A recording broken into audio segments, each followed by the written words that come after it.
In recent years, the Sahel countries, Mali, Burkina Faso and Niger, have taken bold steps to reclaim their autonomy. Dissatisfied with decades of foreign interference, particularly by military forces sent by former colonial powers like France, these states are pushing back. They see this system as undermining their independence and local development. Now, a new chapter is unfolding. Local leaders and grassroots movements throughout the region are leading the charge. They argue that foreign military interventions and exploitative economic arrangements have long been tools to maintain dependency. They are striving for genuine autonomy. This is a bold and necessary fight for sovereignty. The stakes are high. Success could mean a brighter future for the Sahel. These nations face significant challenges. They must overcome the legacy of colonialism. They must navigate complex geopolitical dynamics, and they must address internal divisions. Despite these hurdles, the people of the Sahel are resilient. They are determined to chart their own course. This essay will explore the multifaceted struggle for sovereignty in the Sahel. It will examine the historical context, the role of foreign interventions, and the local initiatives driving this transformative movement. The Sahel's fight for sovereignty is not an isolated event, it is part of a larger global trend. Around the world, people are demanding greater control over their destinies. They are rejecting neo-colonialism and its associated ills. The Sahel's struggle serves as a beacon of hope. It demonstrates that even in the face of immense pressure, true independence is possible. The outcome of this struggle will have far-reaching implications. It will shape not only the future of the Sahel, but also the balance of power in the 21st century. This is a story of courage, determination, and the unwavering pursuit of self-determination. It is a story that deserves to be told. To understand the current situation in the Sahel, we must delve into its past. The region bears the deep scars of colonialism. For centuries, European powers, particularly France, exploited the Sahel's resources and people. They imposed artificial borders and sowed divisions that persist to this day. While formal independence was achieved in the 1960s, the grip of colonialism never truly loosened. France continued to exert significant influence over its former colonies. This neo-colonial relationship has had a profound impact on the Sahel's political, economic, and social development. Economically, the Sahel remains tethered to its former colonizers. Trade agreements often favor French interests. The CFA franc, a currency pegged to the euro and controlled by France, limits the economic sovereignty of the Sahel nations. This dependence on former colonial powers has stifled local industries and hindered sustainable growth. Politically, France has maintained a strong military presence in the Sahel. While often framed as counter-terrorism efforts, these interventions have been criticized for propping up weak governments and serving French strategic interests. This has created a cycle of dependency, where Sahel nations are reliant on external actors for their security. The legacy of colonialism is not just a matter of the past, it continues to shape the present and cast a long shadow over the future. The fight for sovereignty in the Sahel is, in many ways, a struggle to break free from the shackles of this history. It is a demand for genuine independence, where the people of the Sahel have the right to determine their own destiny, free from external manipulation and control. The path to true sovereignty is long and arduous. It requires dismantling the structures of neo-colonialism and building new foundations based on self-reliance and regional cooperation. The Sahel nations are taking steps in this direction, but the journey is far from over. The Sahel has become a lucrative market for the global arms trade. Weapons flow into the region, fueling conflicts and undermining stability. This influx of arms is not a coincidence. It is a direct result of the geopolitical interests at play in the Sahel. Powerful nations, seeking to maintain their influence and secure access to resources, often prioritize short-term gains over long-term peace and stability. The consequences of this approach are devastating. The proliferation of weapons exacerbates existing tensions and creates new ones. It empowers armed groups and fuels cycles of violence that displace communities and hinder development. The human cost of this trade and death is immeasurable. Furthermore, the arms trade often serves as a tool for external actors to exert control over the Sahel. By providing weapons and military aid, these actors can influence the balance of power and shape the region's political landscape to their advantage. The late Kurt Weldon, a former U.S. congressman, dedicated his career to exposing the dangers of the global arms trade. His investigations revealed the intricate web of relationships between arms manufacturers, governments, and armed groups. Weldon's work highlighted how the pursuit of profit often trumps concerns for human rights and peace. He argued that the arms trade is not merely a symptom of conflict but a driving force behind it. The Sahel's experience tragically confirms Weldon's findings. The influx of weapons has done little to address the root causes of instability.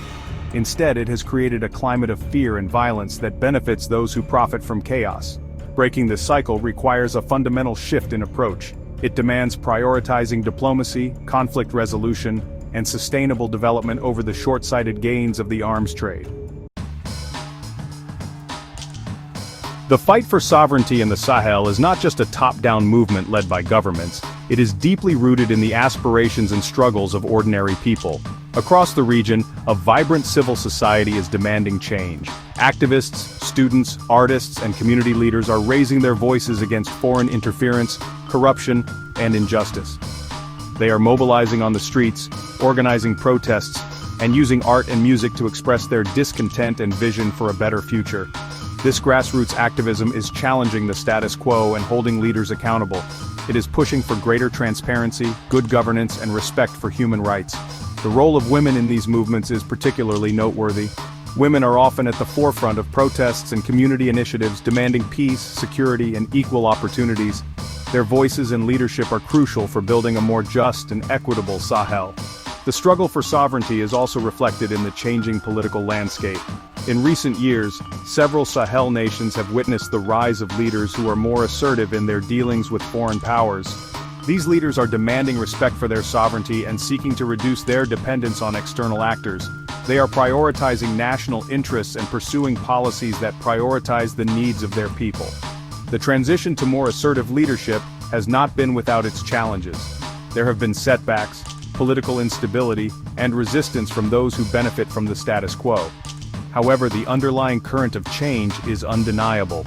The people of the Sahel are no longer content with being pawns in a larger geopolitical game.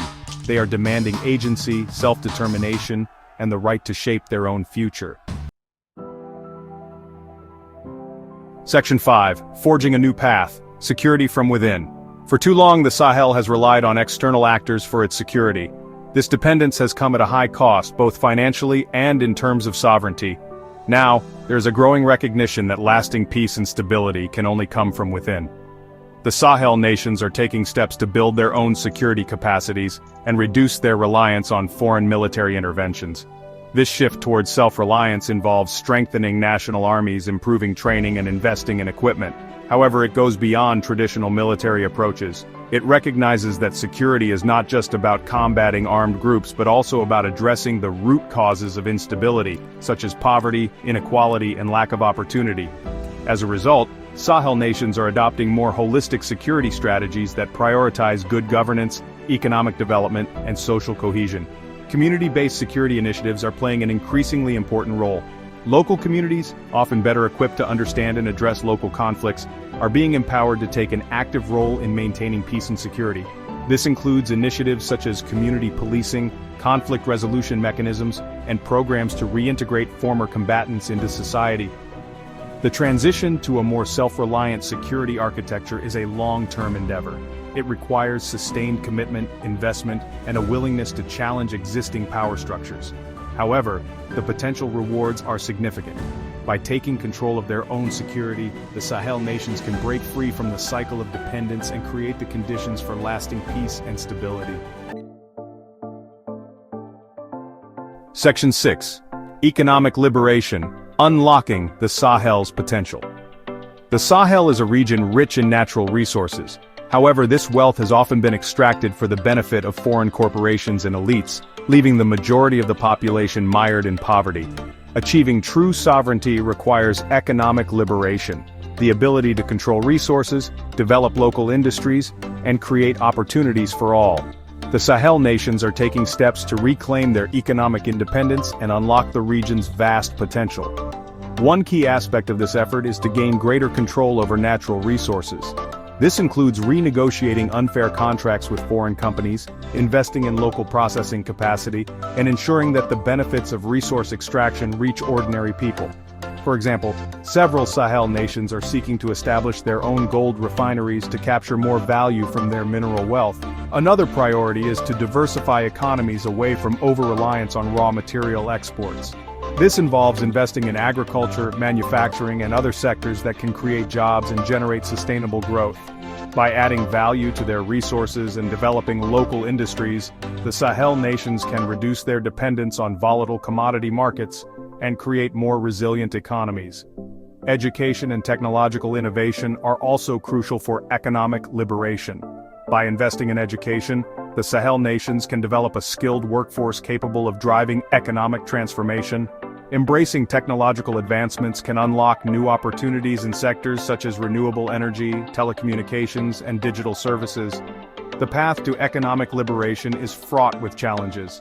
The Sahel nations face entrenched interests, limited access to capital, and the legacies of colonialism and neocolonialism. However, by prioritizing self-reliance, regional cooperation, and people-centered development, they can create a more prosperous and equitable future for all. Section 7, Solidarity and Cooperation, a united front for sovereignty.